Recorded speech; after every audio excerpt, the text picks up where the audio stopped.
Hello, listeners. This is Barely ADS, the show where we shoot from the hip. I'm your host, Xanafan711, and with me, once again, is I Make 'em Quack. What's up, my dude? What is up, my doggy? Not a whole lot. Just got off of basically 30 hours of work in less than, 72 hours? Oof. Yeah. It was You're work. still awake. Yeah, work, then sleep, then work, then sleep, then work, and now I'm finally off until I close tomorrow, so I have a little bit of a gap to do this podcast. Getting the important things in is what I'm hearing. Right. So, and I closed 3 days in a row, so that's going to be a little rough. Yeah, that'll be tough. Anyway, we're live at twitch.tv/barelyads, where you can find us most every Sunday around 10:30 God's time. This week's Band of the Week, brought to you by Bad Blood. It's why vampires won't attack Taylor Swift. And that band is Indigo Wild. You can find them at indigowild.bandcamp.com, and it's free. If you want your band or anything on the show, send us an email to barelyadestinyshow@gmail.com or hit us up on Twitter at barelyads, or you can just scoot on over to the website, barelyads.com, where there are links to join the Discord and check out the YouTube channel. So if you would, please go hit subscribe. The videos usually get uploaded the day after the live show. Now they're going to be edited because now I know how to do that and make the audio sound better. And there's Pokemon Let's Play videos. Also, if you search I Make 'em Quack on YouTube, there's Pokemon Let's Play videos too. So support the homie. That's a twofer. Yeah. I gotta hit up Scott and see if we can't put your YouTube on the website too. But Sounds good. Speaking of support, if you want to support us monetarily, head on over to patreon.com/barelyads, where there is multiple tiers that get you all the same stuff, which is a promise for more content next year. So looking forward to that, and help us keep the lights on and the microphones on. Send us 5-star reviews on iTunes. It'll really help us out, help us grow, and we haven't gotten one in a while. I'm really missing the review your review segment that we used to do. Yeah.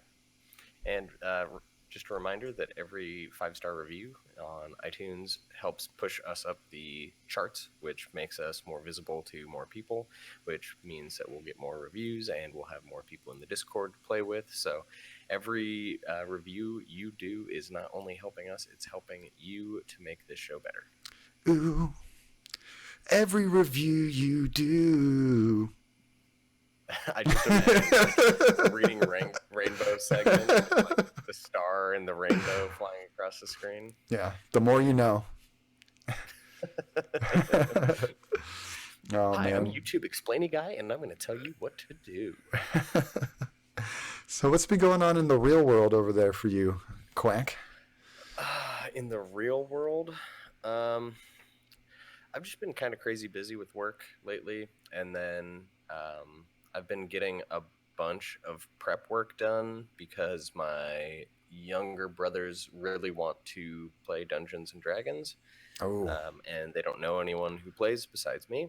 So during the holidays for Thanksgiving, I'm going to DM just a short adventure for them, like probably 3 hours. But I've never DM'd before, so I'm kind of trying to figure out how that all works and get something created and put together. So that was a lot of my week this week, was getting, character sheets and monsters set up and what the battle map is going to look like, et cetera, et cetera. Nice. I'll tell you right now, as someone that's DM'd for a long time, most of your planning is going to go out the window. Yeah, I am lucky that this is going to be pretty self-contained, and it's just like, since we don't have a ton of time, I'm just going to dump them off right at the entrance of the dungeon, and it's like, all right, so here's the dungeon. Okay, yeah, that's a good way to do it. If you give them any choice, they always do something you completely don't expect. Yeah. And I'm sure all of the encounters within it are going to go absolutely sideways in a way that I didn't expect, but I feel more confident with that than with like a narrative way going off the rails. Yeah, I feel that. as I stated earlier, I'm at my actual store now. It's been one full week, and it reminds me a lot of my old Pizza Hut, which is both horrifying and also like kind of familiar at the same time because I am like the only person that knows how to deal with that at that whole store. um, so, which is exactly why I was hired for this restaurant. So it makes sense. I just wish I had more control over the things to be able to fix it. Yep. So we'll see what happens there. But what about in the video game world? What you been up to? I played a little bit of Pokemon this week, and then my younger brother has had a little more time, and so I always like to play Rocket League with him, and some of his buddies were on when we were playing, so we just had like a private lobby of 5 or 6 of us, just random teams every game, and played for a few hours while we bullshitted and whatnot. It's a good party game for that. Heck yeah. And then Pokemon, I got my first gym badge. But Cool. a lot of my time has been like figuring out all of the editing and whatnot with YouTube and trying to free up space from recorded footage so that I can play more and record more footage. So it's been a weird like half and half of half the time I'm playing video games and the other half of the time I'm watching myself play video games and trying to make it look less terrible. Yeah, I feel that. I've learned that I stop playing a lot while I stream to just talk or whatever. I'm just like, man, there's so many little cuts in those videos. Oh yeah. But I have learned a few things too, like for moving forward when I'm going through conversations with NPCs in the game, I'm going to like read it at a certain pace and then hit the button so that I can read it out loud later on voiceover and not have to cut a bunch or like miss something because I'm going too fast or something like that. So like it'll be like playing for YouTube footage while I stream. And then also we were talking a while ago about how like I didn't want in DMs didn't want to have my camera or overlays in my game footage for YouTube, and I figured out a way to do that. And my laptop didn't blow up when I was doing it, so pretty excited about that. Yeah. But the bad part is I haven't had a whole lot of time to play. I have since the last episode only gotten to play maybe an hour and a half, 2 hours. I also beat the gym. So are you just past first gym there then? Yeah, just past the first gym. So I imagine the gym will be like episode 5-ish, something like that. Yeah, yours are a little longer than mine, it seems like. Yeah. Episode 3 is going to be the wild area, just everything that I catch in there. Episode 4 will be leading up to the gym, and then episode 5 will probably be the gym. Maybe 6. We'll see. I'm shooting for about 20 minutes an episode, just like you did, but I want it to be more natural. So if it's a little longer, a little shorter, then whatever. Yeah. Pokemon aside, I played a bunch of Dota Underlords on my phone and like when I had like little bits of time between things. And I tried the other Underlord, the Hobgoblin guy, and he's pretty good, especially in combination with mages. Yes. Yeah, like ridiculous. I actually got 2 wins this week, total wins, and the way I did it was with mages and Axe. I just threw Axe in there, and for some reason, no one else picked him, so I got a 3-star Axe, which is just a big, beefy, tanky guy. And then Bloodseeker, so I would have Bloodseeker and then the tanky mage ogre guy, and then sometimes a Warlock, and sometimes I'd get the note that gives the blood pack to somebody else. So I'd have 4 different guys where if one of them died, then the other ones would get bigger and stronger. And it worked out really well. So that was fun. And then I did play some Destiny. We did the DeathRX PvP League. They're doing 3-on-3 elims. And fun. I played with, it was me and Squid and _Gator on a team. And we played against Marky Mark and squad, and we lost. We did better against them though than the first match where it was. I think we were playing against Ghost and like RNG Gator, and they just dunked on us real bad. But I did swap back to Fighting Lion instead of How did that Mountaintop. feel? Felt good. Felt good. It's a lot better for more competitive and like peak style play. Then Mountaintop, you have to be incredibly aggressive with Mountaintop. With Fighting Lion, you can play a little bit more reserved, and I liked that a lot better. So sadly, I just don't have as good of an SMG for the primary slot. New City's good. Yeah, New City's good, just not. It's not Recluse. Yeah, I mean nothing is Recluse, and luckily Recluse will be getting attended to. Yes, as well as I'm down with that the one-eyed mask nerf that's coming as well, because I'm gonna still have overshields all the time. If you've played against me, you know that I punch people a lot, and when I punch kill you, I get an overshield and my health back. So, sorry about it. Yeah, I just always thought that OEM, like, it just did too much. Like, it had too many effects stacked together. If it did, like, where it will be, where it does a number of things and it does all of those things well, it'll be a good exotic. I think it'll be one that you still see in Crucible a whole lot. But without the overshield, you will see fewer of those, like, your teammate got dunked on, and so now you have no chance in a 1v1. Yeah, exactly. So I'm definitely looking forward to that. And it's still going to have wall hacks. It's just not going to be as good of wall hacks as, like, what's the Hunter exotic? Foe Tracer. Yeah. You get your health back still, though, right? You just won't get an overshield anymore after the nerf. Yeah, I think so. I think you get to keep the damage bonus, the wall hack, and the health back. Okay. Yeah. So I think it'll just still be fair. And now people are getting all the tweets telling us that no, that's not right. I'm sure it's not, but yell at me on Twitter. Since that's happened so many times before. People care what I say. That's what I've heard. All right. Well, I think that's it for what we've been playing. So let's get into the news. And we got not a lot of stories, but some beefy stories this week. News. Yeah, I'm excited about it. First one, this is the big one right here. Half-Life is coming back in VR. Goes wild. But it's not Half-Life 3. Sorry about it. This is from Julie Muncie at Wired. And so you've been waiting for like 15 years for Half-Life 3. Well, you're still going to have to wait for that. But there's a pre-sequel style Half-Life VR game coming next year called Half-Life Alyx. It's coming in March.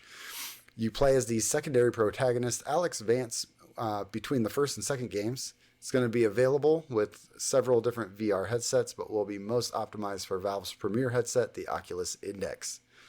And then in addition to this, since this news came out, there's been a lot of speculation that Valve might actually be working on a Half-Life 3 since they're coming back to the series in some sort of fashion.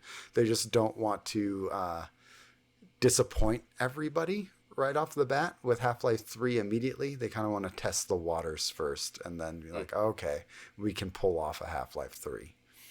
So I don't have a VR, and I don't think my computer is good enough for VR, so I will be sad that I won't get to do this. Did you play the first two? Yeah. I really enjoyed the first two, as I think everybody did. But I've got some spiciness here, so if you are a Half-Life 3 believer, this is the part where you skip ahead because you're not going to like to hear this. Valve is never going to make Half-Life 3 because at this point, it's been 15 years. There is not a game in existence that they can create that will live up to the expectations. And creating the game can only create bad press for them. It's true.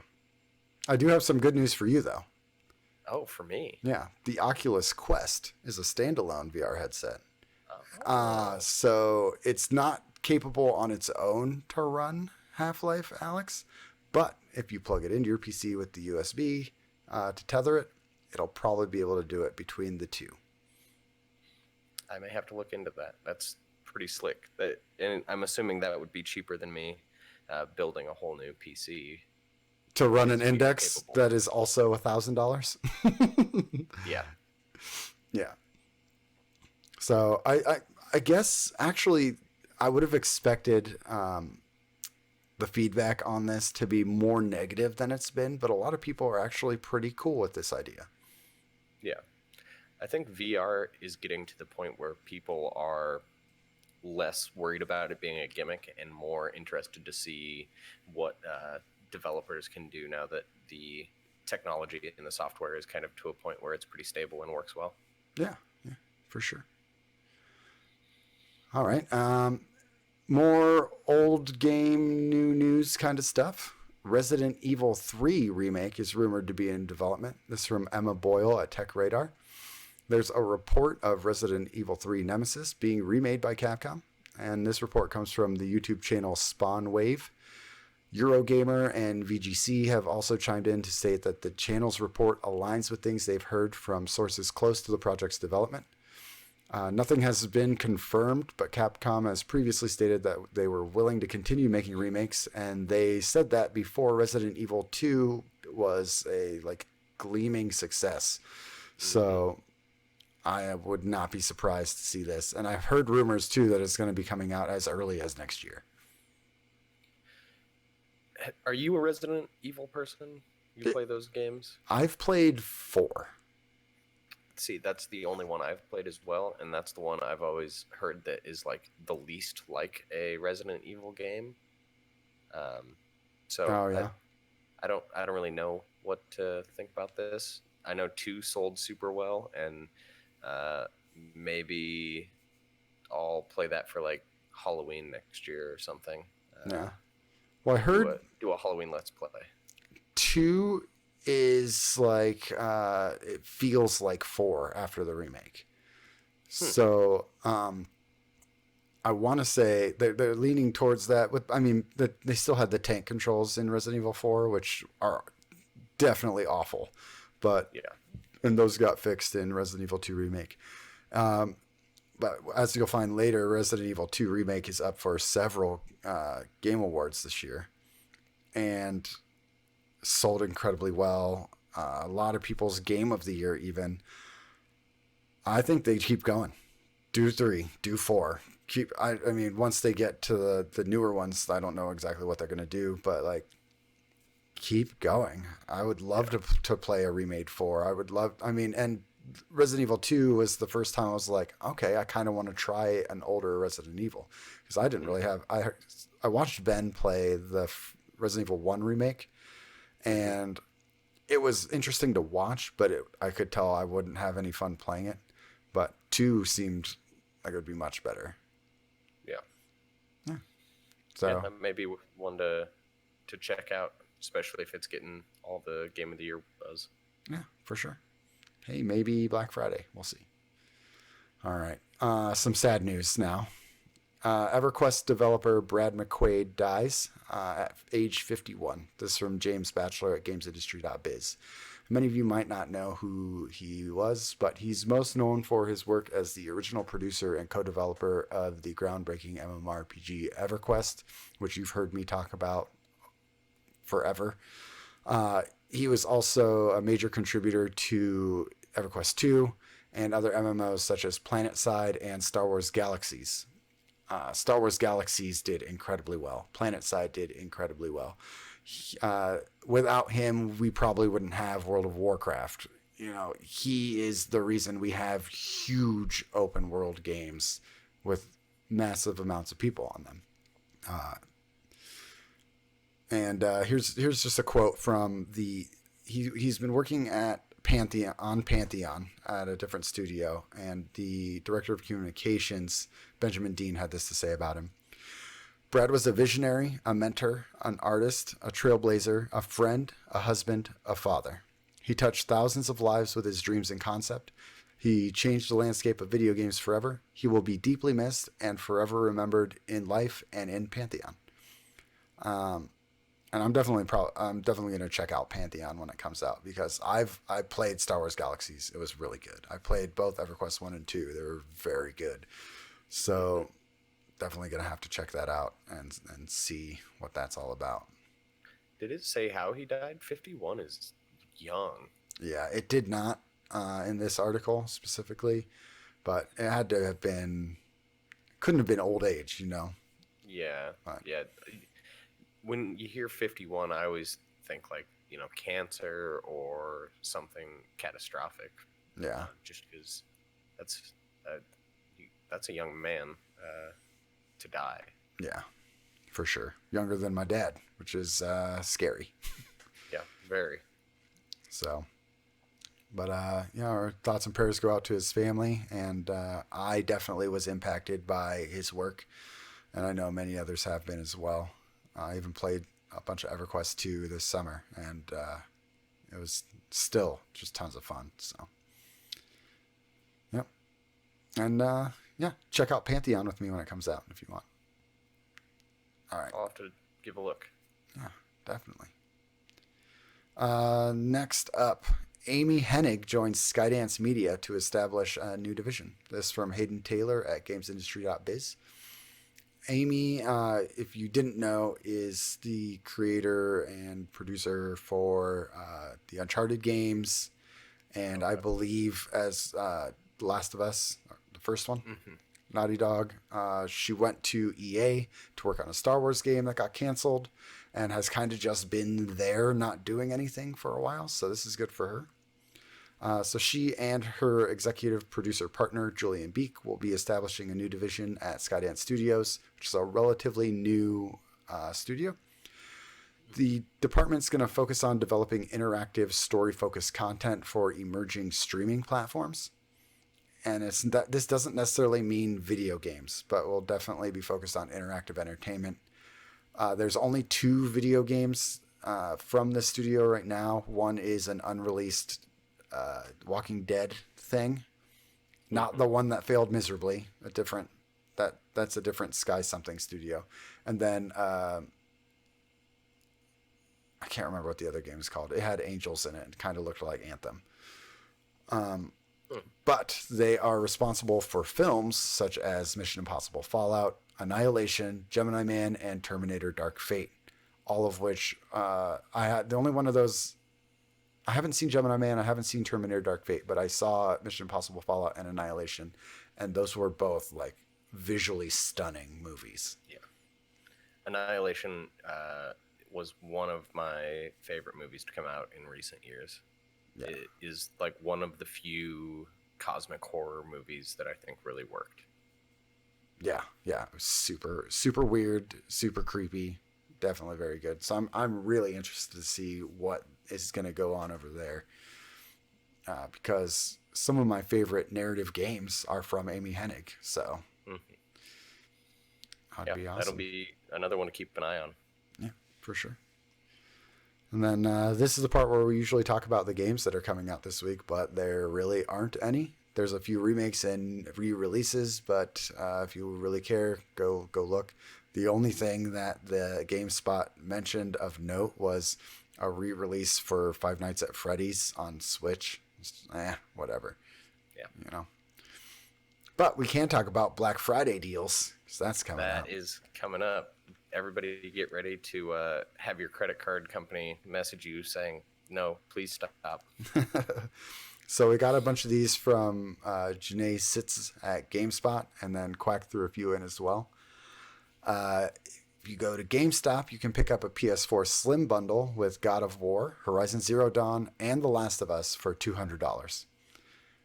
That's a hell of a deal. And all 3 of those games are just untouchable. They're incredible games. Each one of those games, I think, contends for Game of the Year for the year that they came out. 2 of them won Game of the Year for the year they came out, and one of them got second to Breath of the Wild. Yep. Which I disagree with. Yeah. Horizon Zero Dawn was one of the few games where the story actually brought tears to my eyes, the final cutscene, because it was just amazing, gorgeous, phenomenal storytelling. And Lance Reddick is in it. Mm-hmm. Yeah. He is. He plays the coolest character. Yeah, he really does. I want to see where that storyline goes so bad. For sure. And then we were talking about VR earlier. If you want to jump in at an easy price point, At Best Buy, you can pick up the PlayStation VR bundle with PlayStation Worlds, Skyrim, Astrobot Rescue something, Resident Evil VR, and Everybody's Golf for $200. You can get replacement DualShock 4 controllers at Best Buy for $40. Also at Best Buy, an Xbox One X 1 TB with Star Wars Jedi Fallen Order for $350, which is basically the Jedi Fallen Order for free. You can get an Xbox One SAD 1 TB for $150 at Best Buy. And then the ones that Quack threw in, you can get basically the same deal as that first one, but with not a slim PlayStation with a 1 TB hard drive bundle. The Last of Us, God of War, Horizon Zero Dawn, $200. Also at Walmart, 27-inch curved MSI gaming monitor for $180. Xbox One S Jedi Fallen Order bundle for $200. And there are some Switch deals, but they aren't really very good. Just games for the most part. And I was looking around. There's a fair number of deals on like games that are not super. So keep an eye out for those. If there's any game that's been on your wish list, I'm sure if you look around, it'll probably be on Black Friday sale somewhere. Oh yeah. So if you've been hurting for a game but you want to pay full, probably your weekend / Cyber Monday will probably have some more deals as well. Yeah, like last year I got God of War and Assassin's Creed Odyssey for a combined $70. Not bad at all. Yeah, wasn't too bad. Cool.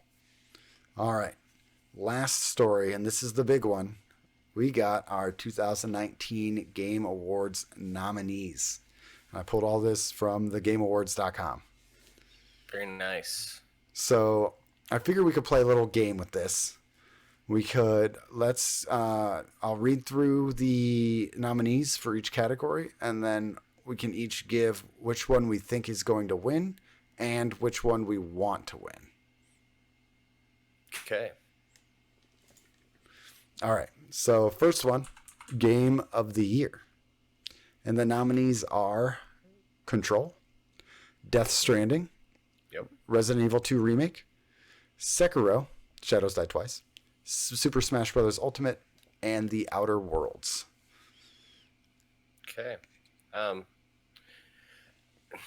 I think that I would like to see Control win just from what I've seen. I haven't played any of the games on this list, actually, sadly. So I'm going to have to pick up at least some of them probably over Black Friday, Cyber Monday. Mm-hmm. But I would not be surprised if Death Stranding gets it just because everyone wants to really like that game. But it really does not look like my cup of tea. Plus recency bias. It's kind of like I see Death Stranding as like in the same boat as Red Dead Redemption 2. Only people seem to like the story of Red Dead Redemption 2 a lot better than Death Stranding. And the gameplay was definitely better from what I've heard, which is saying something because it's a Rockstar game. Well, and Rockstar just tends to have like 1,000 different mechanics thrown into a game, regardless of whether they're fun or make it a better experience. It's just like, well, can we make it? Oh, yeah, we can. Well, we're going to put it in there. Yeah. For me, I kind of want to see Super Smash Bros. Ultimate win.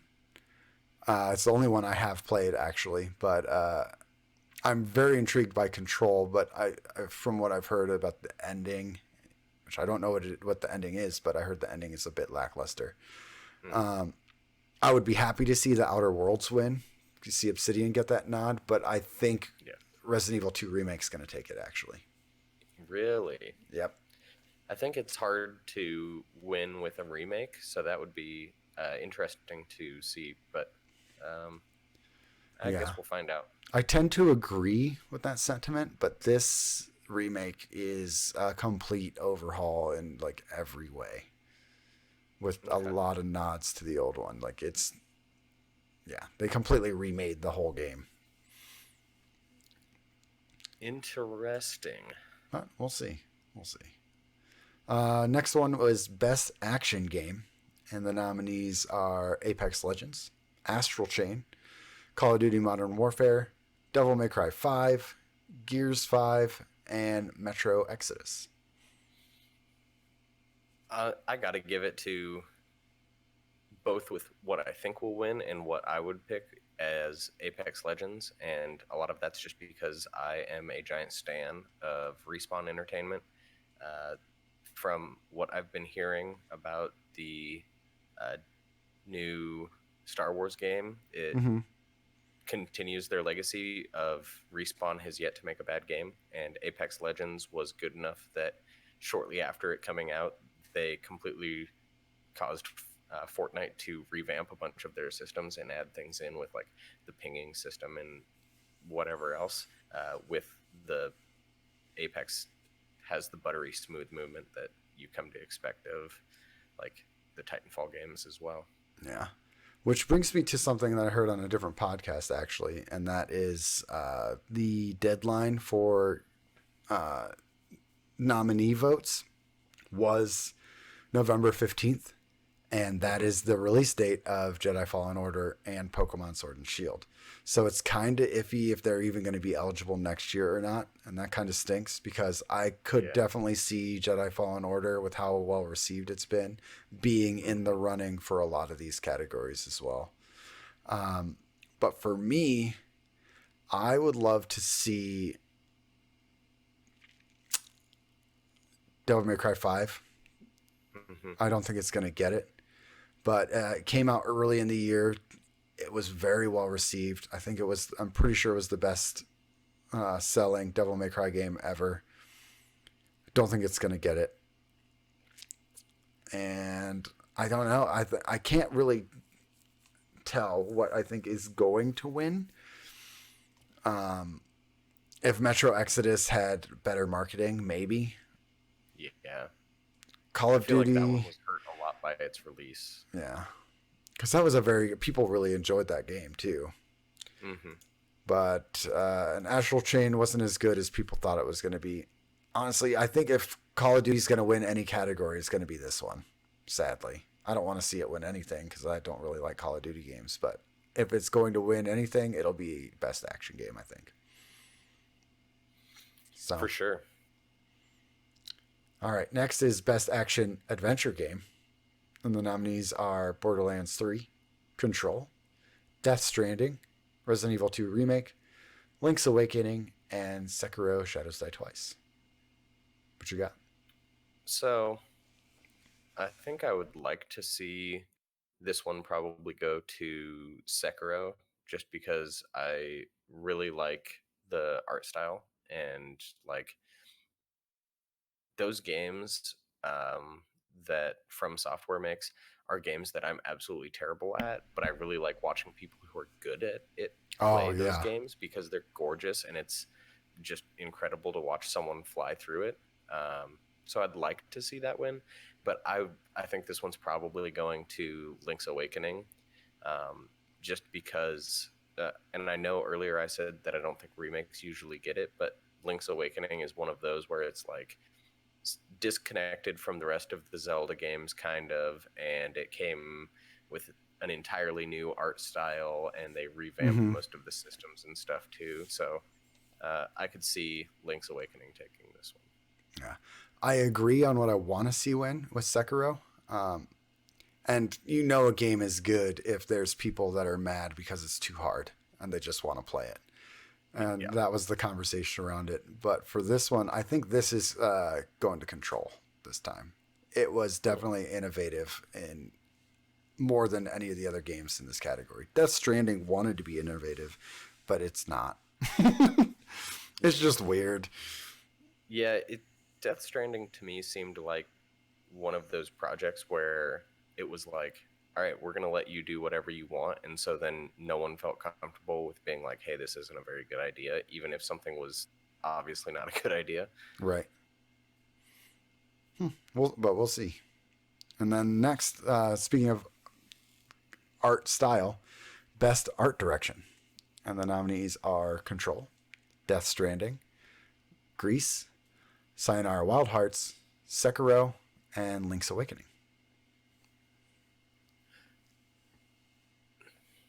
Again, I think I'd like to see this one go to Sekiro just because I think it's gorgeous. But I Hmm. think this one is probably between Sekiro and Control. Unless, which one is Sayonara's Wild Hearts? Sayonara Wild Hearts, I believe, is a mobile game.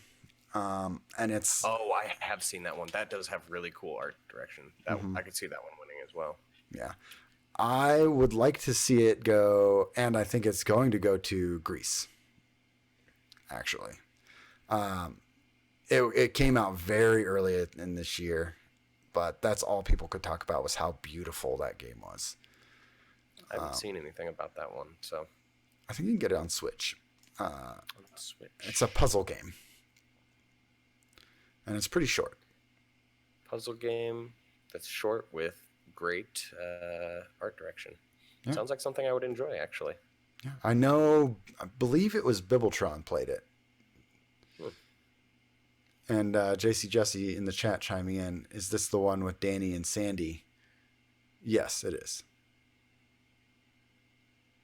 Moving on. Best audio design. The nominees are Modern Warfare, Control, Death Stranding, Gears 5, Resident Evil 2 Remake, and Sekiro. I will say that Call of Duty Modern Warfare tried to do a whole lot with like how bullets sound and from what direction and footsteps and stuff like that. So they tried Mhm. really hard on their audio, but I also heard that it still just sounds like a shooter. Yeah, it's hard with shooters because it's a lot of like footsteps and gun noises. I, I usually don't think shooters have amazing like audio design. I think Mm-hmm. they can have great soundtracks. Like I think that Destiny has an incredible soundtrack pretty consistently. Yeah. But the actual audio design, it always kind of seems samey because you're limited by what information you have to convey with it. Mm-hmm. Also, And I don't like, really know. how is Smash Brothers not in this category? Like, Smash Brothers is known for having insane amounts of original music in the game. Yeah, I don't know if audio design includes like the soundtrack. I think it's more of like how they design audio to be like gameplay elements, how it conveys information across Yeah. the sound. I thought so too, but there isn't a best soundtrack category. Oh, well, At then least I was pretty sure. I'm maybe going to double check on that. maybe it is that. Um, I haven't really played anything on this list. I've watched Modern Warfare. I've watched Death Stranding. I've watched Sekiro. But usually, I've been watching like a streamer, so you're not focusing on the audio of the game as much. Mm-hmm. Um, I'll just say that I want it to go to Sekiro, and I think it'll probably go to Death Stranding. This seems like the kind of category where they're going to throw a gimme to Death Stranding. Yeah. I haven't played any of them either, but from what I've heard, Control does a really good job with lack of sound in a lot of places. Hmm. So I would love to see it go to that. But I think this is one where they can give it to Death Stranding just because. And then there is a score and music category. I didn't include it because it's not really a thing. Those nominees were Cadence of Hyrule, Death Stranding, Devil May Cry 5, Kingdom Hearts 3, and Sayonara Wild Hearts. So it was not Smash was not included in that category either, which is Huh. insane to me. Yeah, that's weird. Yeah. But let's see. What's next? Best Community Support. And the nominees are Apex Legends, Destiny 2, Final Fantasy 14, Fortnite, and Rainbow Six Siege. Uh, I mean, Homer bias. I'd like to see it go to Destiny, just because you like to see Destiny win awards. And I'd also, throw Apex in that same discussion. But I really think it'll probably go to Final Fantasy 14. They've been like, I feel like Final Fantasy 14 is the poster boy of games that came out kind of lackluster and then have ended up becoming something humongous that is different from what it started out as. So I think community support would be an award they'd take. Yeah, I could see that. For I'll throw this in now. There's a separate category, best ongoing game, that is basically the same group of games: Apex, Destiny 2, Final Fantasy 14, Fortnite, and Rainbow Six Siege. I think Final Fantasy 14 wins that category for sure.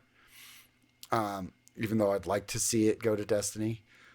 For community support, though, I would both like to see and think it's going to go to Rainbow Six Siege. That community is very positive. The feedback from that community has made that game into the success that it is. And it did come from nothing. So that wasn't the developers taking a step back and readdressing things to make it better. That was the community telling the developers what would make it better. And then they were right in that case. So, but I definitely see best ongoing game going to Final Fantasy 14, especially since I'm pretty sure the new expansions Shadowbringers got tens. Oh, Yeah, and that came out this year. interesting. Yeah. All right, next one is Content Creator of the Year. We've got Courage, Dr. Lupo, Ewok, Grefg, and Shroud. I got to give this one to Dr. Lupo. He's from my hometown. He's a really nice guy. When I met him, had no problem just stopping and chatting for a while. So, Yeah. big ups to the homie. I would love to see him get it too, especially because he seems to focus on charity more than any other streamer I really see. Him and Tim the Tatman, I'm pretty sure. And he's also from our community. Like, he's our homegrown success story, Yeah. coming from Destiny. I think it's gonna go to Shroud. Shroud's the most popular, Yeah. so I can see that. we'll see. And Shroud got a kitten, so props to that. I saw a little clip of him, of the kitten harassing him, and it was pretty funny. So want to see Dr. Lupo. Hope it goes to Shroud.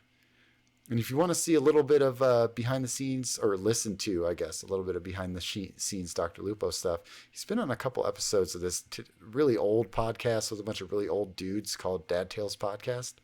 It was called Distinguished Gentlemen for a little while too, but if you want to hear a little bit about that, you can check that out. It was a pretty okay podcast. Lots of dick and fart jokes on it. Is that the your 5-star iTunes review? Pretty okay podcast. Yeah. I think I've been on it a couple of times too. No big deal. Humble brag. Humble brag. Also one of the names of one of their episodes. All right. Moving on. Best family game. Nominees are Luigi's Mansion 3, Ring Fit Adventure, Mario Maker 2, Super Smash Bros. Ultimate, and Yoshi's Crafted World. I don't think it can be Smash Ultimate because I think that probably starts more family fights than brings the family together. You know what I'm saying? Yeah. I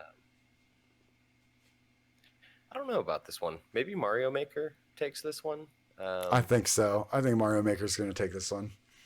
It's one of those games that like has a lot of support and people really, really like it, and it just does what it does really well.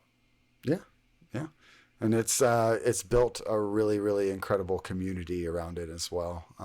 So, yeah, probably going to go to Mario Maker. I'd like to see it go to Smash Ultimate. That game's really fun. I like it a lot. But It was a fun one. I doubt it. Best fighting game: Dead or Alive 6, Jump Force, Mortal Kombat 11, Samurai Showdown, and Smash Brothers Ultimate.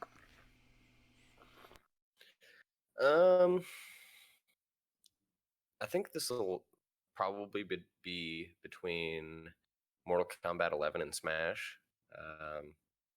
I could see it probably going towards Mortal Kombat just because the fighting game community kind of looks down their nose at Smash, and by kind of I mean really looks down their nose at Smash. Yeah, Um, I so agree. I would go Mortal Kombat 11.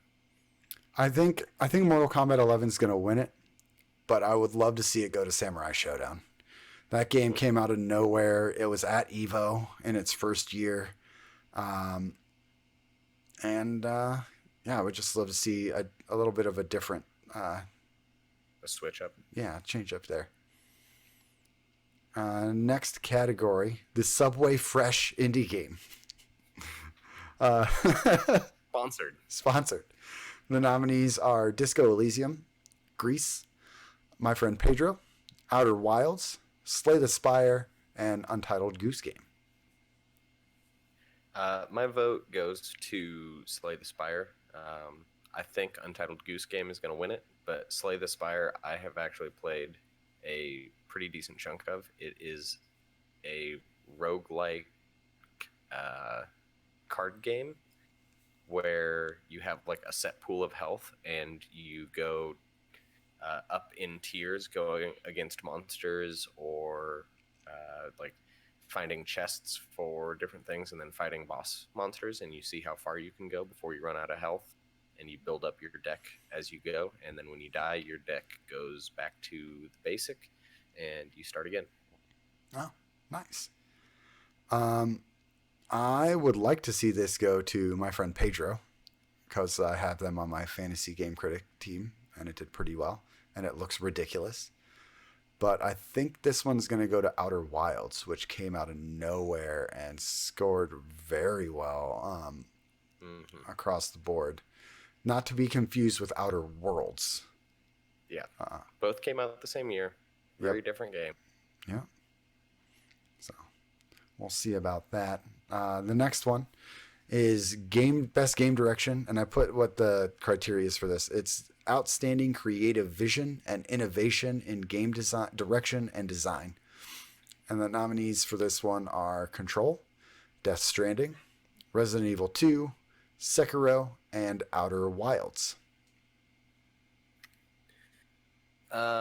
This seems like one that Control is probably the shoe in, just because it got so much press for its presentation, Mm-hmm. like the creative presentation and the innovation within the game. Uh, but that being said, I could see people throwing Death Stranding in because of recency bias and because they think it's the hotness or whatever. Yeah, I just completely agree. I think it would be cool if Outer Wilds could win this category, but yeah, it seems like a Control category for sure. Next is Games for Impact, which Celeste won last year, and I was super stoked about. And the nominees are Concrete Genie, which is about bullying, Grease, Kind Words, which is a game where you literally just send encouraging notes to each other, and it's adorable. Life is Strange 2, and Sea of Solitude. So what's this category? Like this is games with a positive message, basically. Yeah, yeah. Um, I could see Kind Words taking it then, just because it is so cute and like fits into the category so perfectly. Yeah, yeah. I think it'd be cool if Concrete Genie could get this one. Because it's like it's a little bit skateboardy, a little bit graffiti, and then Hmm. but yeah, the bullying thing has been very trendy lately as well. So maybe Concrete Genie, and it's the only category it's nominated for. But same thing with Kind Words. Uh, yeah, I don't know. Nothing as impactful as Celeste was last year for sure. No, Yeah. sadly. All right.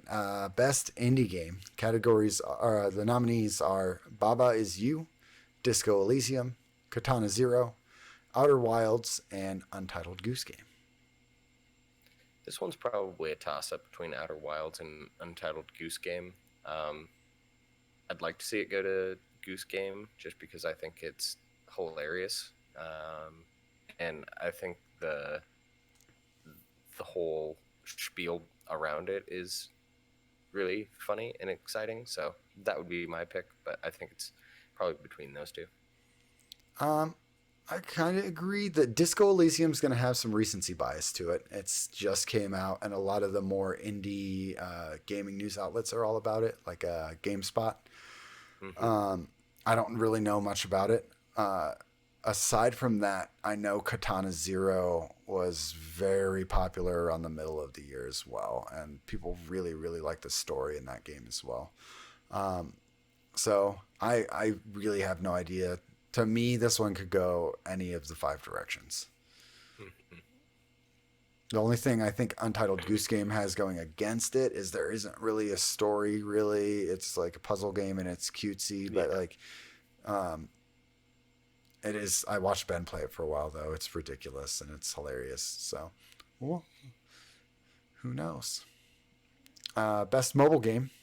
We've got Call of Duty Mobile, Grindstone, Sayonara Wild Hearts, Sky Children of Light, and What the Golf. My pick would be Sayonara Wild Hearts, just because I know that one the best. Um, what the Golf, I remember when it came out, got a fair bit of press as being really nice for a mobile game. Um, I'm not too familiar with the rest. COD Mobile, maybe because it's from a big studio, um, could get some nods from that direction. You know. Yeah. I've been hearing Sayonara Wild Hearts is very popular, and also I've heard Grindstone is incredibly fun as well. Not really sure what either of them are about, but those are the two that I've heard are very, very good and very popular. Grindstone mostly because it's part of the new Apple Arcade thing. Oh, okay. I believe Sky Children of Light is in that as well, but I haven't heard of anyone actually playing it. So, but it's, I mean, it got nominated, so it's probably good, right? Yeah, it's got at least some popularity. Yeah. Next one, best multiplayer game. We've got Apex Legends, Borderlands 3, Modern Warfare, Tetris 99, and surprise sneak in Division 2. Hmm. Um, feel like this is one where I think it's probably between Tetris and maybe Apex, just because Apex is only multiplayer and Tetris is only multiplayer. Yeah. Um, I mean, technically, Division 2 is also only multiplayer. yeah, but you can like solo the missions and stuff at least. Right. Apex, like you are in a squad regardless. Yeah. Um, I think this one's either going to be Apex or Borderlands. And I want to say it'll end up being Borderlands because that one has the most for cooperative play. mm-hmm. And it's the only one that's really like PvE oriented. I don't think Tetris will get it because it's you against 98 other people. So you're not actually playing with somebody. You're playing against strangers because I don't even think you can queue up with friends in that. I don't think so either. Yeah, it's really fun. I very much enjoy playing it, but yeah, I think this is the one where Borderlands could take it. I can see that. Yeah. That's good reasoning. Next one we have best narrative: A Plague Tale, Innocence, Control, Death Stranding, Disco Elysium, and The Outer Worlds. I heard a lot of good things about A Plague Tale. I have yet to pick it up, but it's one that sounds like something I'd be interested in. Um, and then Outer Worlds got tons of really good press for its story as well. Yeah, So I and think I'd like to see it go to Outer Worlds, and I think it might take it. yeah, and I think Control would have had a shot if the press around the story wasn't. It was good until the end. You haven't gotten that from the Outer Worlds, and all I've been hearing from the Outer Worlds is that it's like Mass Effect, and in regard to your decision making and how it impacts the rest of the story. So since Mass Effect, I don't think we've really had a game that does that super well.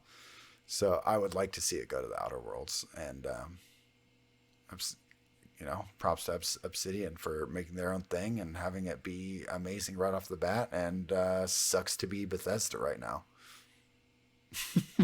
you know. Absolutely.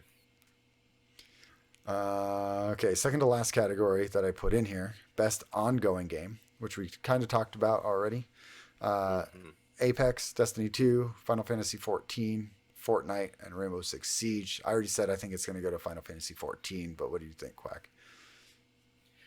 I think it's probably a toss-up between Final Fantasy 14 and Destiny 2, just because of how much Destiny has transformed in the last year. If you just think, like, from the Forsaken launch to today, we've seen the game shaken up and reshaped a number of times and in pretty dramatic ways. So I could see that, but the same could be said with Final Fantasy 14. So Yeah, I think it's probably one of those. I agree with your reasoning. It's probably Final Fantasy 14 takes it. right on. And the last category, best RPG. And we have Disco Elysium, Final Fantasy 14, Kingdom Hearts 3, Monster Hunter World Iceborne, and The Outer Worlds. I think this one's Outer Worlds, probably. I could see Kingdom Hearts just because it's got a lot of people who are humongous fans of it and not a whole lot of other things. But I think it's Outer Worlds again. Yeah. Did Monster Hunter World win this last year for the main game? I'm not sure. I don't know off the top of my head. I'm gonna have to look that up. But I think this one's a complete toss-up between Final Fantasy 14 and the Outer Worlds, with maybe Disco Elysium. I'm also gonna look up what the heck Disco Elysium is because I'm super curious. So Yeah, it's popping up on a lot of these categories.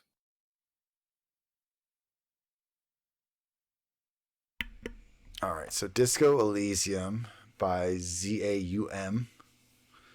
It's a role-playing video game developed and published by ZAUM on PC, PS4. Oh, PS4 and Xbox are coming out next year, and my computer's not letting me click on stuff. You're a detective with a unique skill system at your disposal and a whole city block to carve your path across. Interrogate unforgettable characters, crack murders, or take bribes. Become a hero or an absolute disaster of a human being. That actually sounds pretty neat. Yeah, it does. And Squid chimed in, says kind of like an old school Fallout, but you're a private investigator. All right. Hey, I'm a dick, man. So, and I'm a then brother Seamus. the 2018 best RPG was, I think it says Monster Hunter World. I didn't type Game Awards though.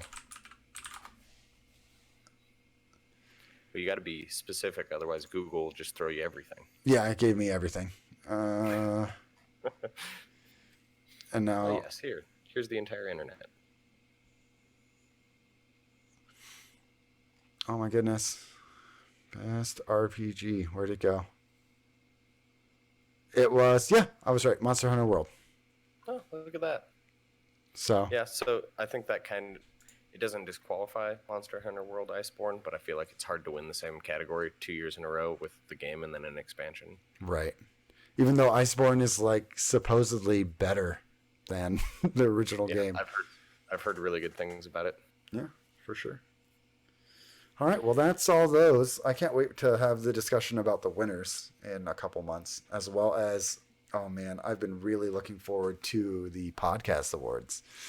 So Oh yeah, keep your ears open for that.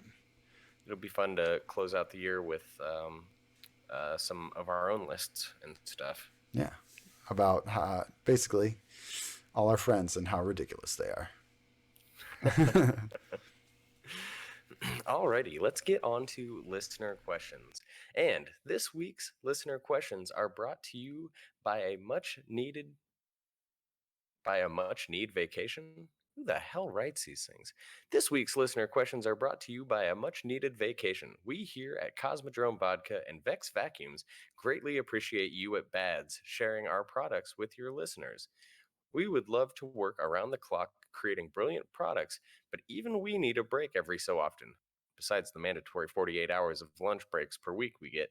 And this week, Human Thanksgiving Week, is the perfect opportunity to take a rest and come back recharged and ready to invent/experiment. Perhaps we'll have some Thanksgiving I spitted liquor ideas. I think it's supposed to be inspired. Oh, I'm either a bad reader or something. Perhaps we'll have some Thanksgiving inspired liquor ideas, though probably not, since cranberry sauce simply does not belong in vodka. But garlic green beans definitely do. Your friends from CV and VV. That's Cosmodrome Vodka and Vex Vacuums. Yeah. I'm gonna have to disagree on garlic green bean vodka. That sounds atrocious. Yeah. It's also an Applebee's dish, and I'm not about that. Yeah. If you could instead focus on a sweet potato pie flavored vodka, down with that. I would agree with that, or pumpkin pie flavored. Well, see, if you get those, then they have the like vodka infused whipped cream, and then you can just take a shot and then spray the whipped cream in your mouth, and you've got sweet potato or pumpkin pie shots. Well, you could do pumpkin pie shots followed up by Pinnacle's whipped cream flavored vodka. Oh, look at that. Or do it like 50-50. Mm-hmm. I'm down with this. Right. Let's get Thanksgiving wasted. Sounds good. I'll be at work, though. National Drinking Day at work. Yep. Sad. It's where everyone gets to hear their racist uncle say all of the things he loves to say. Thanksgiving, your favorite. Well, our first question comes to us from Marky Mark, who dunked on Zan this week, and he asks, how could you pick any starter over Grookey? And I'll have you know, I picked Grookey, so come correct. Yep. Yeah, he's targeting. More aimed at you. It is, and if you watched my first video, it says that I probably would have picked Grookey, but Quack picked Grookey, so I picked Score Bunny, who is also adorable, and then Sobble's just lame. I will say the one thing about Sobble's number in the local Pokedex is 007, and it evolves to be a like secret agent Pokemon. Oh. And it's in the region that's themed around Britain. Oh, so he's like Sherlock Holmes? Yeah. Well, like 007. Oh, yeah. Okay. Yeah. Number 7 in the Dex. Pretty clever. But I think he's kind of a dork looking and not interested in playing them at all. Right. I mean, I'll probably play multiple times or trade to get other ones and such. You know how it goes. Pokemon it up. Because most of the game happens after you beat it. Yep. Which actually, fun fact, was not in the original games. There was not a post-game, post-story thing to do until the second iteration with Gold and Silver. Yep.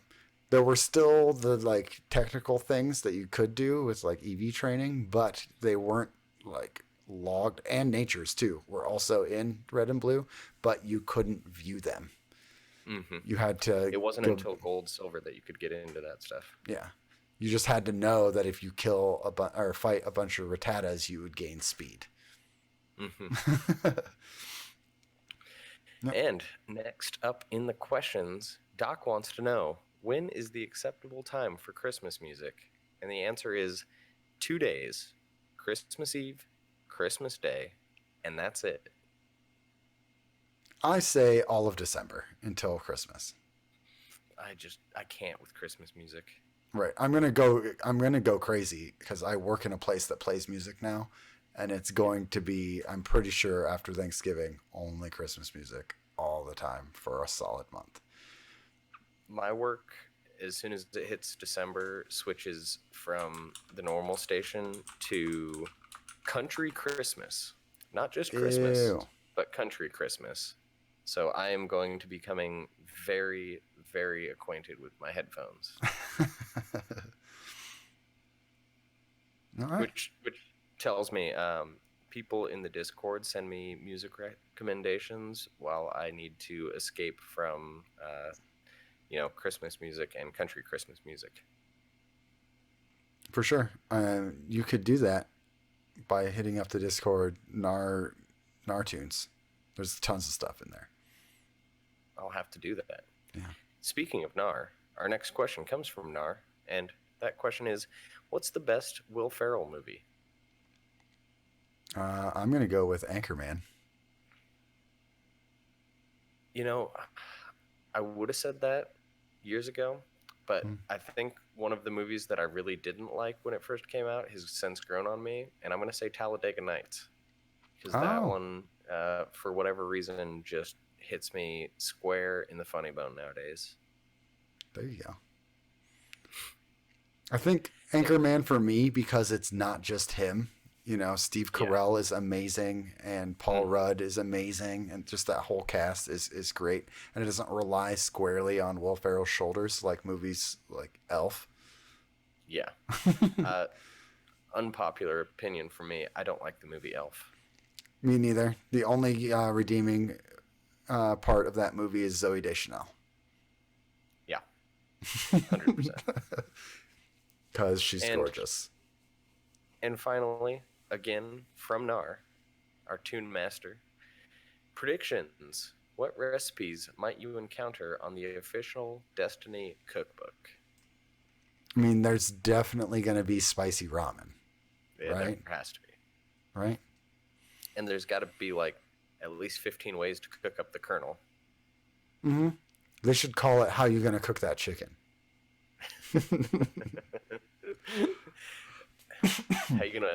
How you gonna whip up that bird? Yeah. What else are they gonna have? They gotta have like Vex milk? Like Vex eggnog or Vex milk of some sort. Vex milkshakes, maybe? Oh, that's a good idea. Vex milkshakes. Better than Vex milk steaks. Yeah. Gross. I don't know if I want anything to do with Fallen or Cabal in that either. Yeah. I mean, Fallen are described as being like excessively smelly. Mm-hmm. They kind of look like bugs too. Yeah. So like maybe a stink bug recipe. Do you eat stink bugs? I don't know. Yeah. Not sure. No. All right. Well, that's going to do it for us this week. You got any final words, Quack? Not really. Be nice to each other.